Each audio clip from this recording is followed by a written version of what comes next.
Okay, I think we're looking good and we're ready to go. So hello everybody and welcome to our third episode of our Tandem Talks. And this is our content webinar series where we invite thought leaders and business leaders to join us and share their insights and expertise. So today we are joined by Seth and Megan, and I know that Seth who's our Tandem coach, is going to give a formal introduction to Megan shortly. So I'll just introduce the topic for today, which is employee experience in 2021, the new reality. So I know that you've got some interesting insights and a lot of content, so it's going to be a great session. We'd love this session to be interactive, so please feel free to comment your questions throughout, and Seth will get round to them at the end. And I must let you know that this session is being recorded, so anyone who couldn't join us today can watch it in their own time.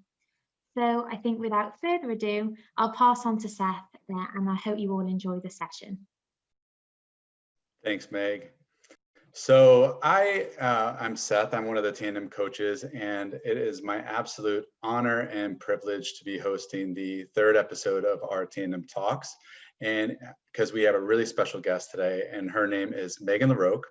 Well, I've known Megan for quite a few years now, and I had the opportunity and privilege to work directly with her for 3 years while rebuilding a talent management and learning function at Lake Mason, where she was both a mentor and a coach to me.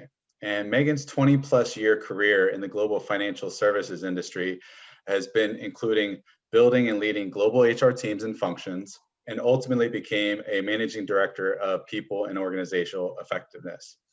During her career, she somehow also found time to get a master's in organization development and HR from the Johns Hopkins University. Megan currently is an independent consultant and coach working with organizations and leaders across financial services, healthcare, academia, and nonprofit organizations. And if that wasn't enough, she also serves as a board member on a nonprofit herself. Megan, thanks for joining us today on our Tandem Talks. Thank you. Appreciate you having me, Seth. So today is all about the new reality of the employee experience in 2021. And before the pandemic, over the last 20+ years, the business world has adopted an acronym called VUCA to describe the world that we live in. And if you're not familiar with that term, it stands for volatile, uncertain, complex, and ambiguous. If that was true before COVID-19 added a whole new layer and pressure of what was already a VUCA world. Governments, economies, organizations, and people have all been impacted by this crisis. The most recent crisis that we can possibly draw some type of comparison to is the 2008 financial crisis. And Megan had a first row seat to that and observed what the HR organizations did in the financial services industry. So I'll start with, how did that crisis impact HR and the employee experience compared to what we're seeing in 2020? Thank you, Seth, and good morning and good afternoon to everyone joining us today. I really appreciate it. So yes, I did have a front row seat to that in 2008, and I was working, Seth, as you know, at Lake Mason, which is a financial services company. And in fact, and ironically, organization development, which was the role that I was in at the time, and learning and development was eliminated as a result of the 2008 crisis. And so for those of us that are in OD, in HR, from an L&D perspective, we probably, and we're working at the time, we probably remember that was where organizations often started to cut back, was really getting skinny on their operating expenses and trying to determine what is considered essential and non-essential with an organization. So that was very much happening in 2008. And similarly, the sense and the feeling at that time was certainly panic, especially in financial services, which I can speak to very directly, but it truly was survival. How are we going to survive in this environment? They were certainly not looking to thrive. It was just keeping their head above water and treading lightly so they could get through the financial crisis and make it out on the other side. And if you also remember, many firms folded at that time. There were several financial services firms that did not make it through the financial crisis, unfortunately. So at that time, it was very much survival It was getting skinny on operating expenses, cutting anything non-essential from an operating expenses perspective.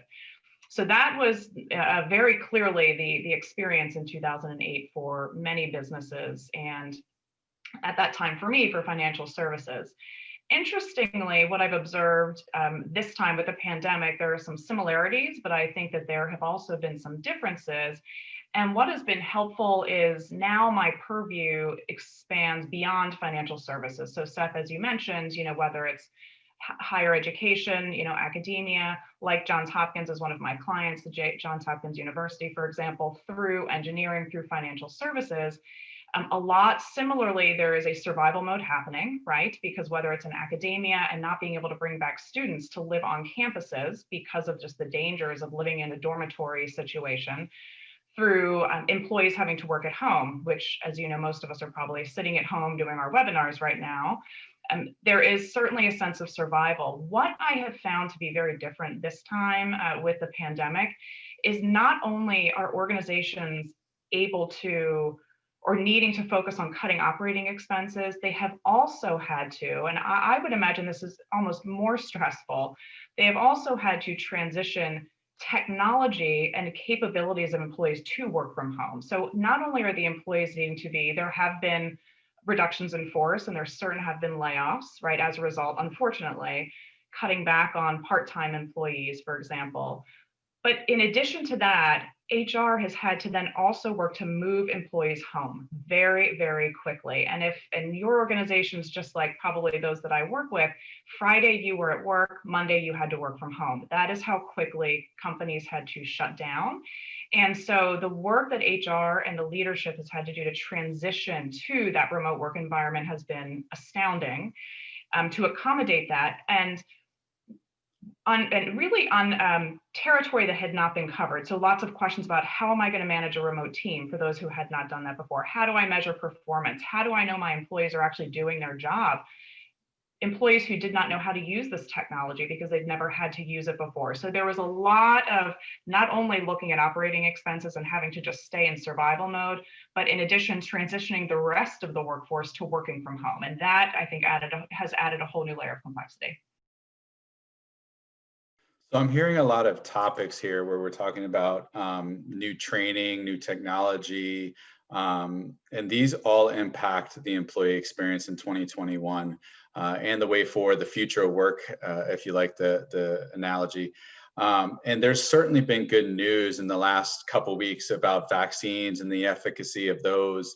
But as governments and organizations plan for the future, the lasting impacts of the 2020 crisis and the pandemic will be for the foreseeable future, at least. I mean, and we won't know unless we look at the last pandemic, certainly in like 1918, where it had lasting implications on society, technology, our economies, et cetera. So what will that new reality for HR and the employee experience look like in 2021? So to be honest with you, I think it may even be 2022, right? Because even with vaccines rolling out, as an example, I can only speak to what we hear in the US, but they're saying it could take up to 9 to 12 months even to get everyone who's willing to take a vaccine, who's willing to take it, to be vaccinated in the United States. So with that, I can speak to just local experience for those of you who are from the US, but for those of you who are not, children are likely going to be virtual school until the end of this calendar year, obviously, but through the end of the school year, which for us is around May or June timeframe. So businesses are pushing back when they think they're going to start seeing people come back to the office, right? So in that, what I have found has been really helpful though for 2021, but I think moving into the future truly, is that shift in really thinking about, for employers, not necessarily focusing on what employees are doing, but how employees are doing. How are you doing? It's asking a different question. It's certainly started. We have a lot of managers and I know we're going to talk a bit about this, but a lot of managers that I work with and leaders, it was very much a concern about how do I know that my employees are doing their job? How do I know that they're being productive? How do I know they're performing? And now employers are recognizing, I need to check in on my people. How are you doing? How am I going to touch base with you? So people are getting more, people who thought they could never do this technology have learned how to do it, which for those of you who are in change management, realize that there's a lot of resistance to these types of changes, but we had no choice but to make this change, to shift into this work at home environment. So now that we're getting a hang of that, we're getting a handle on that, employers are thinking about what's next, right? So thinking about, now that we're comfortable with this, how do we recruit and select employees differently? I can actually start looking outside of my local region for talent, because gosh, I have people all over this country or all over the world that might have better skill sets and experience that would be a good fit for this role. So really rethinking the recruiting and selection process. Other things, leadership development. For those of you who have rolled out leadership development and training programs, none of that can happen in the more traditional sense right now. So for example, Seth, you and I were involved in a multi-month, multimodal, in-person leadership program where we flew leaders from around the world to various locations for our organization. That is not happening. So organizations are realizing we can't not develop our leaders, and we can't not develop our people. So now how are we going to do it? We need to continue. And employees are also still asking, now what? I still want to develop. I still want to grow. I still want to think about career opportunities. So employers are really having to rethink, how do I provide employees career opportunities, leadership development in this virtual remote environment? And then the other that I heard, which makes so much sense, and one of my clients asked me recently, was specifically about succession planning. And the aha moment truly was, what I thought were the leadership skills and abilities for success in the future is not the same as what I'm seeing successful leaders demonstrating today. So I have had leaders who are rethinking their succession plans, talent assessment. What are those behaviors that they have seen work better and more effectively in this environment? And assuming that we're in this environment for a long time, people are rethinking what that looks like. So definitely talent assessment and succession planning too. So if you have been around myself and Megan for any length of time, you'll realize that this is probably where we're going to go off script a bit. And I apologize for that ahead of time, but we end up going on so many tangents. But one of the points that she just made was about the leadership development program and those type of things that we did, where you have multimodal and in different locations.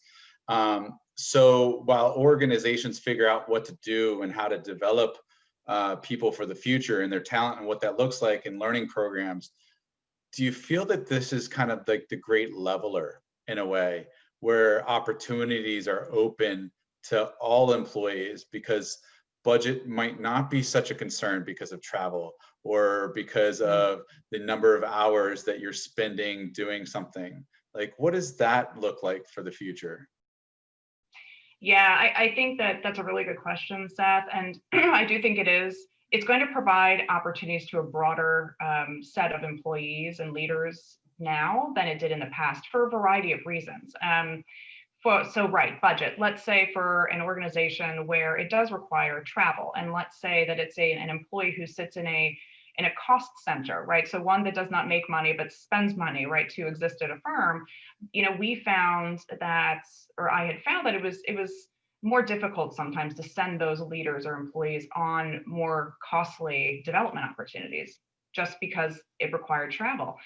Also time management. I can't possibly be away from my job, for this period of time. Maybe it was quarter end, maybe it was a year end, maybe it was some version of a business cycle, because it required being away. And then lastly, just life. I mean, I know, Seth, you and I have talked about truly from I'll talk about this from a diversity and inclusion perspective. There were certainly challenges with individuals who just personally in their life were unable to get away and dedicate time for a variety of reasons, whether it was parenting, whether it was being back in school, whether it was dealing with aging parents at home. But there were barriers for some people who just, it wasn't the right time for them to commit to these programs. And certainly this now ability to do more remotely and perhaps not travel, while I think there were so many benefits that you and I have talked about having those cross-cultural experiences and traveling. So I don't want to undermine that, but I do think it will provide more opportunities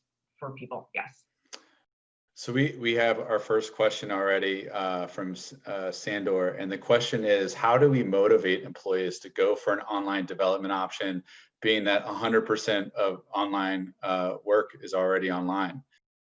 Yeah, it's tough. I mean, what I'm finding is, well, and I'm sure you all are dealing with it yourselves as HR professionals, because we're doing it too, which is the whole concept of Zoom fatigue, and that we are online all the time, and we get really tired of staring at these screens all day long. What I have found, it's actually not necessarily about the employee, it's about the actual learning opportunity. I would personally not send an employee to an 8-hour online workshop. I think that people just cannot, and from an adult learning theory perspective, cannot focus staring at a screen for that long. It's almost like children. For those of you who might have children at home and they're at home doing virtual learning, they have breaks, right? They're up, they're moving, they have to get it. We are really very similar creatures in that way. I think it's short snippets of learning. And I do want to point out something that's really interesting is was all happening before the pandemic. The thought that these traditional methods of learning, like 8 hours in a classroom, 3 days in a classroom, those are not working, right? And that was being recognized, but organizations were not forced to redesign. It was easier to continue what we had been doing. So I think that what this is really going to highlight is that for those who want to continuously learn, it's going to be short snippets. It's going to be maybe 60 to 90 minutes, 2 hours of a workshop, and also doing it when they can find time to do it and when they have the energy to do it. So on their own time. Again, not new concepts in terms of learning, but this is where we get to really leverage that. Secondarily, just want to reinforce from learning that the majority of learning happens through experiential learning. So employers, if you can do more to develop them on the job through opportunities, through committees, through stretch assignments, that is where the employees learn better anyway, and they're more engaged versus, sitting in front of a webinar for, let's say, 2 hours. So really stepping back and looking at learning, I think in general, and applying what we know, but I think it's now forcing us to transition to that model more quickly. So I'm really glad you brought up all those points, especially because we've talked about in the past about those short-term assignments, or, where you would be part of a committee as your development. But sometimes like those things were off limits, like, working in global organizations where you're so reliant upon those in-person, face-to-face meetings, where they'd be like, well, that guy can't, or that guy or person won't be allowed to be part of that committee because they just can't commit the time to be there in person. Well, now that hurdle is gone, that obstacle is gone. So like, we use the example of a short-term assignment where some people might have a family and not want to move outside of their country and take them with you. So can they still get that same experience with working with that organization that you were going to have them work to? Well, they can do it now virtually. Like they could still sit where they are, but work with that team virtually and get that same experience, working. Exactly. All great points that you brought up.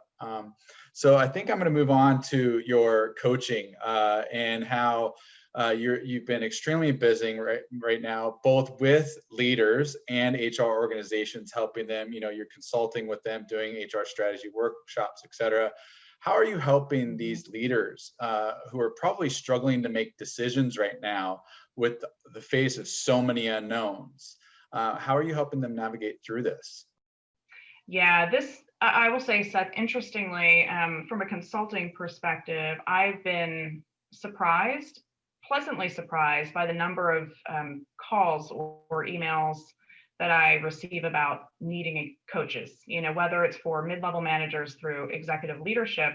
Thematically, when you, of course, scope so what's going on with this leader? Why are you, what's the need or what happened that you're deciding this person needs a coach?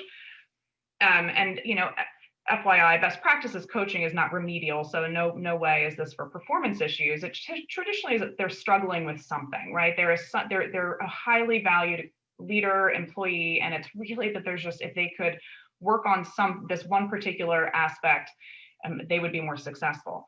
From a thematic perspective, I would say a good number of those that I'm getting calls about, it's there where the issues that we saw with emotional intelligence reared their head in the workplace. They are really, really becoming almost derailers in some cases right now because of the fact that we're not at home in many times and therefore losing touch with their employees. It could be that, again, there's a focus on the micromanagement. I don't know what my employees are doing. I see that they're logged off of their computer, or they're not available when I chat, and they don't chat me back immediately. And there's this some managers are just, because they can't pop their head up or out of their office. When I say pop their head up, if you have a cubicle environment, see what your employees are doing or look outside of your office, you can't touch, you don't, not that you should ever touch, but you can't see your employees. So micromanagement and really learning, flexing that muscle around letting go and trust, a lot around trust, number one. And number two, personal burnout. There is a lot of leaders, and I'm sure, again, going back to HR, wearing multiple hats right now, because not only are you an employee, are you a leader, you're also transitioning organizations and supporting other employees and leaders. A lot around burnout, stress, balance, how to maintain, creating boundaries, but yet effectively supporting employees and not feeling like you're letting people down. And so the word resilience, I know, has come up quite a bit throughout this whole pandemic, whether it's personal resilience at work. And that has been a lot of where we've been focusing. So burnout and also letting go. Mm-hmm. It's interesting because we talked about how the focus is on changing how you work.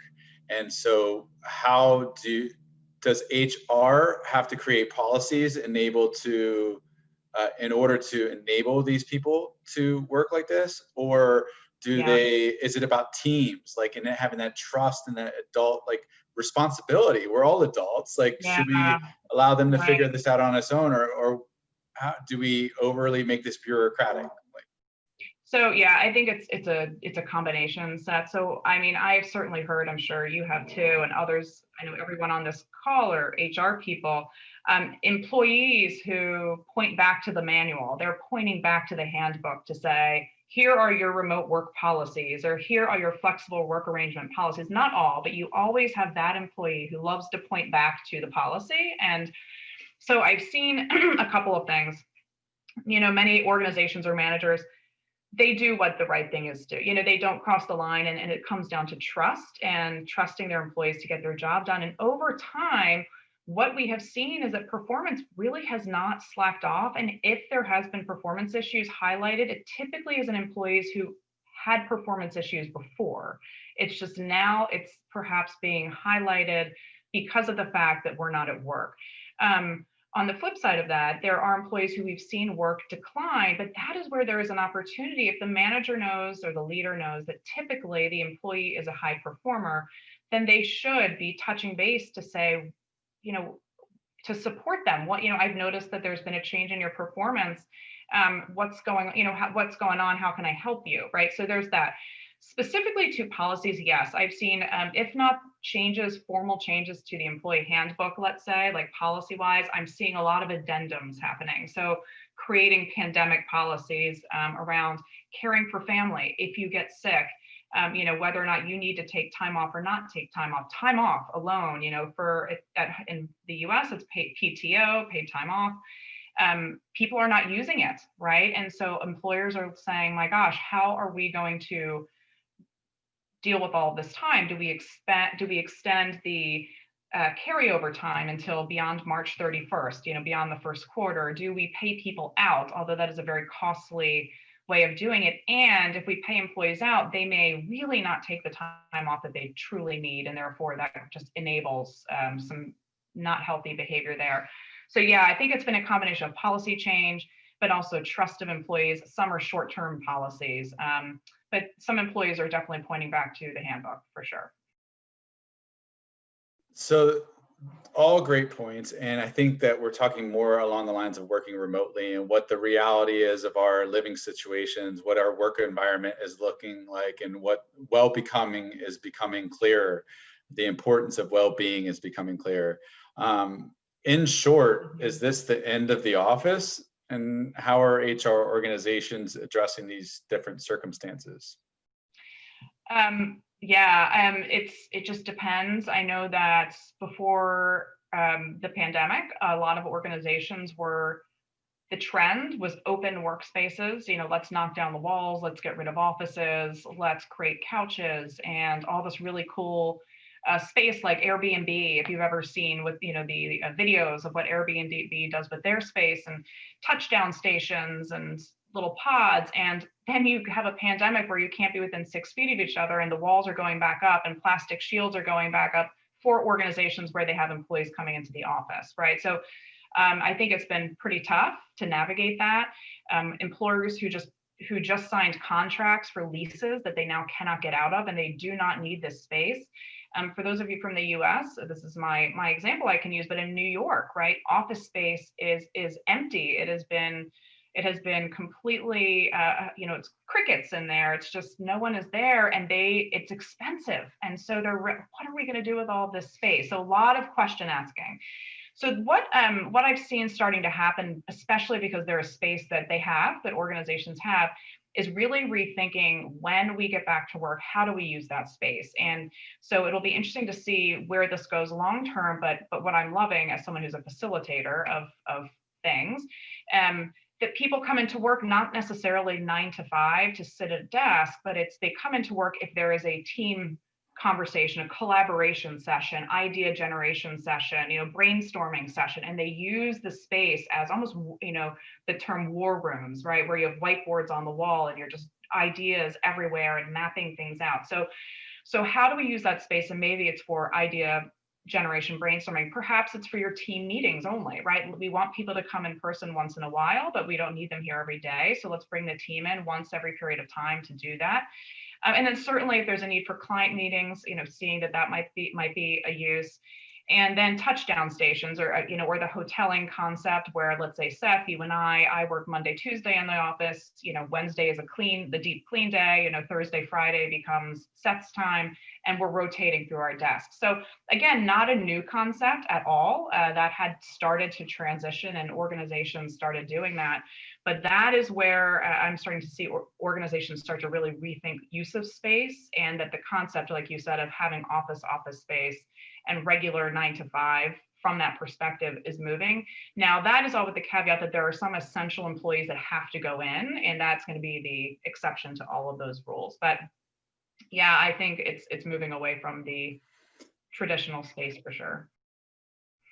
It's interesting, and you've said it before, and I know it's not a common concept to a lot of people. It's that these trends have been common in HR for years. We've been talking about these things for years, but the crisis really escalated the timeline of getting these things done. And one of those in particular, though, is as we've become more accustomed to remote work, and it's getting more acceptable to have interruptions, like I just had a little while ago with the drilling noise next door, my neighbors.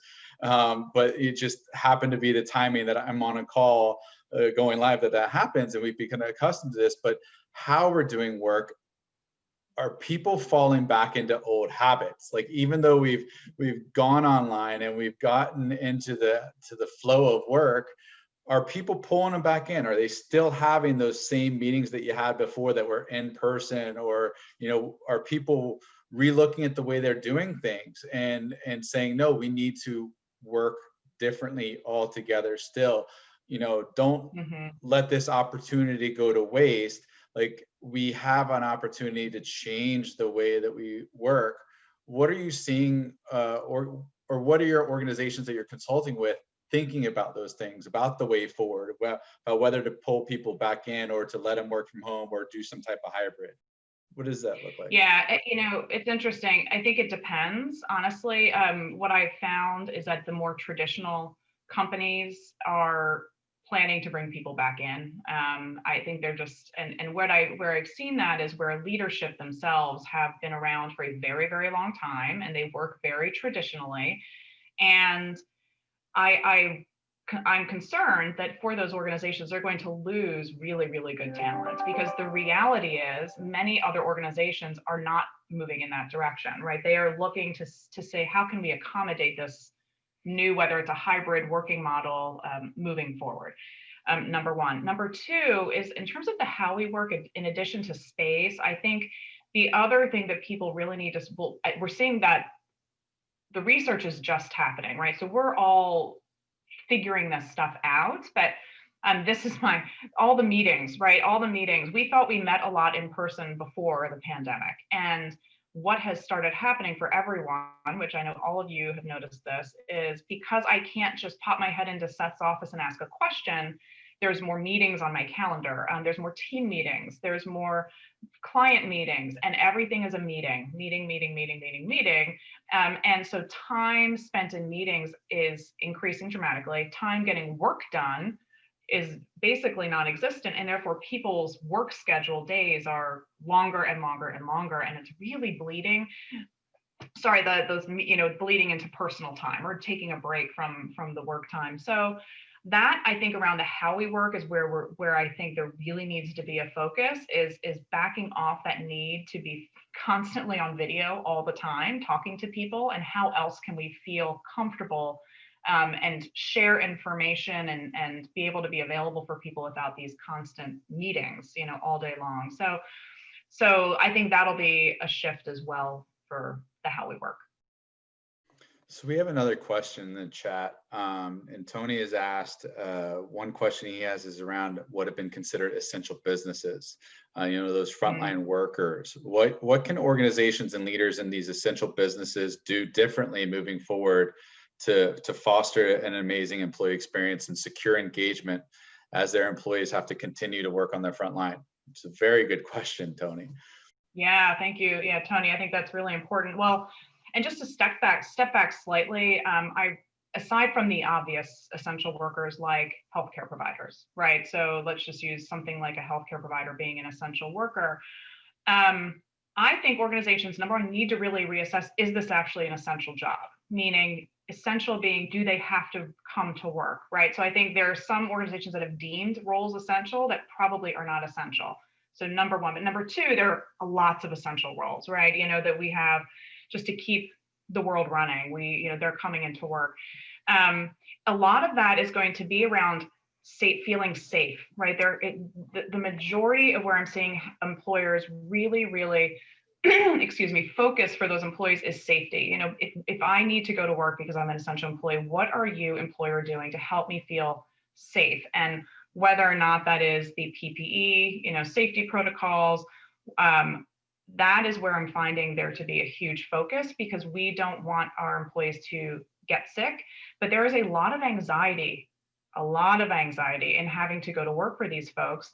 As an example, here in the US, my son is not going to go back to school anytime soon because teachers don't feel safe. And the issue has been, what are you, superintendent of schools, going to do to protect me if I'm back in a classroom with all of these children? So safety, wellness, mental health, that has been a huge focus for those particular employees. That being said, we've started to see resignations happening because employers are not able to meet that need. And it may not be the employer's fault. It truly is a personal decision where they just feel like they're at risk, or they're going to put a family member at risk, and therefore it's not a good place for them. But it's certainly safety and wellness. Yeah, I think that safety goes beyond just the essential workers, because as the vaccines come, there's going to be the question of, do I get the vaccine or do I not get the vaccine? If my employees get the vaccine, does that mean they can come back to the office? But maybe they don't feel comfortable because it's only 90% effective and it might not be effective on them. So I think creating that workplace of psychological safety and trust and being connected to that higher purpose and mission of the organization really has a big part to play in the whole employee experience, or should we say, like, it's a human experience, because we're not just employees. And really, it's important that we remember that we're all humans. We all have emotions. We all have insecurities, fears, and everything. And we need to make sure that they're all addressed in order for us to have that psychological safety to be able to go to work and do our best. I agree. So one of the other things, and before we end in about 10 minutes, talk about another topic that's kind of hot right now is about automation. This is actually something that's not new to HR world or the business, but like automation, machine learning, and how that can impact HR roles and the employee experience. Because the longer that we sit at home working remotely, the longer people realize that, oh wait, can I get somebody to automate that task? Or do I have to have that person that's really expensive that I currently employ in the current market I'm at? Or can I outsource that to a country where the labor market's much cheaper and have the same job done and the same value? How do you see that playing out with automation? Because there's a lot of fear around the possibility of eliminating jobs in this uncertain time. Yeah, I think two things come to mind with automation. Number one is that forcing this working from home is forcing organizations again to really think how they can work more effectively and more efficiently, and reduce the redundancies and reduce really the manual process, because we can't do it manually anymore, right? Paper, reducing paper and doing things in an electronic way. So I think on one hand, it's a positive, and that it's really organizations who perhaps were not there yet, or were starting to look at automation and digitizing the workflow it's going much more quickly, right? Or they're figuring it out. They're like, oh, wow, look, we've come up with a solution that we've never thought of before. So I think that is really, really positive. An example would be for one of my clients, when new employees start here in the US, we fill out something called the I-9, and the I-9 essentially proves our citizenship. So we have to bring our passport or a birth certificate, and that's this whole process. And you usually handed it to the recruiter, and they would Xerox it on the Xerox machine and stick it in the employee file, right? A very manual process. Guess what? They can't do that. Employees are not onboarding or orienting at work in many cases anymore. So it's forced organizations to think, how do we do the I-9 process, prove citizenship, without having an employee show up and have to show me their passport or their birth certificate? So I think there have been opportunities, definite process improvements. However, if you had 10 employees because you were manually doing it, and now everything's done automated, or through a digital solution, then maybe you need 2 employees, in that example.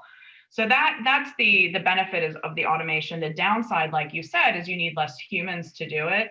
I think, but what we've also started to find, and again, this has all been a change that's been happening prior to COVID, is realizing that humans just have something that machines do not have, and that is, like you said, the human component. We are humans, and so we have different thought processes. We're more complex. We can create solutions more creatively and innovatively. So what there really has been happening, Seth, and again, this was happening, but the employers have had to really think, how can I reskill my current employees to do work differently, so that they can continue to add value, continue to essentially be relevant in the workforce, because we know that machines or automation has taken over the real tactical stuff, that we shouldn't be wasting human capacity on. So I think this is, again, going to continue. It's really pushing. And actually, I just read an article, Seth, this morning, or maybe last night, that was specifically about that. It was about how do we retool humans to be able to do different types of work, because the automated learning the automated work is going to take over more. So, but we need humans. It's just the type of work needs to change. So the drilling just started again, which is a good reminder for me to say, if anybody has any questions, we have about 5 minutes left, so feel free to put them in the chat. But speaking of learning new skills, that takes a whole new approach of having to create learning organizations. And sometimes you have to think of whether or not to, build it internally or outsource it to somebody else. And there's been a lot of talk recently about, big tech, for example, starting to give an array of learning content out there to upskill people, because they realize, we are Google, we are Facebook, or we are Amazon, we are the experts at supply chain logistics, or, whatever it is. And they're like, we can put out this content and for free, because again, it helps them create a wider workforce for them. That's one thing, but it can also have a greater societal impact for other organizations. Do you see corporate learning organizations move in the direction of outsourcing their kind of content creation for skills, and what does that impact on the employee experience? Yeah, typically where I see organizations keeping content creation is if it's really based in culture and values, because it's a reflection of the organization itself, where they want to keep the the personal touch about how we do things here at this organization. That's where I find that organizations are keeping content internally. That being said, the outsourcing of your basic professional development, skill building, I've seen outsourcing.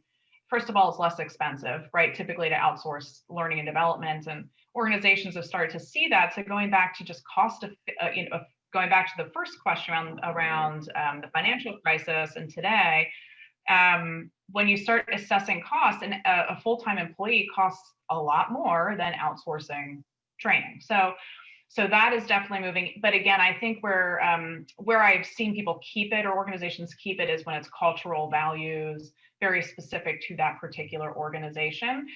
But I will tell you, as someone who facilitates these workshops online and has had to convert, it's really difficult. I'm not quite sure yet about the learning that comes out of some of these, whether or not it's because they turn their videos off, right? And you're not sure what's happening. I really believe that as organizations rethink learning, especially when it comes to behavioral change, if it's behavioral competencies that they're really looking to develop, experiential conversation, learning from others, mentoring, coaching, I think that's going to be where you're going to get the most value. I think where organizations benefit from outsourcing is going to be more of your skill building. How do I use Excel? Or like you said, how do I use Office 365, something really basic that you can do online. Yeah. So I have one last question for you, because that's a good signal, Meg. She came on. I was just going to wrap up, but it kind of goes alongside of what our last question is from the audience as well. It matches perfectly, because it's, how does HR help prepare for what this post-pandemic workforce looks like, and how do we best suit its needs? Yeah, look, I think one of the analogies I use, I don't know if hopefully this makes sense across the board. Seth, I asked Seth and Meg to help me translate internationally or globally. But, I think we have to get our own house in order first, which means if we have traditional HR people who behave in a traditional way, they are going to have a more difficult time being able to envision what the future of the workforce is going to look like. HR tends to, and Seth and Meg, we're HR background. I don't actually, Meg, I assume you are, but you may not be. But Seth, we are, and we often don't take care of ourselves first. We need to, I think, really look internally. We are role models for the organization. And I think in order for us to help prepare the rest of the organization, we need to really start thinking about our own behaviors, our own capabilities, and then how we model that out across the organization, so that we can show them how, really teach how we can do this differently and support the organization. So I think we need to start with ourselves. Yeah, thank you so much, Megan, for joining us today on our Tandem Talks. I always enjoy the opportunity to speak with you and listen to your insights. I mean, we always go on a tangent. Thank you to everyone who logged in from wherever you are in the world. It's important for us really to stay connected during this time, to lean in and learn from each other, because as the great Frank Sinatra saying, the best is yet to come. So with that, I think Megan has some information on our next Tandem Talks. Yeah, thank you both for such a brilliant session and for everyone joining. So we're taking a break over the Christmas period for our Tandem Talks. So episode 4 will be on Tuesday, the 26th of January, which we're very excited about already, and we'll email you nearer the time to let you know who our next guest speaker is. So thank you both for a great talk. Thanks everyone for joining, and we'll see you in January.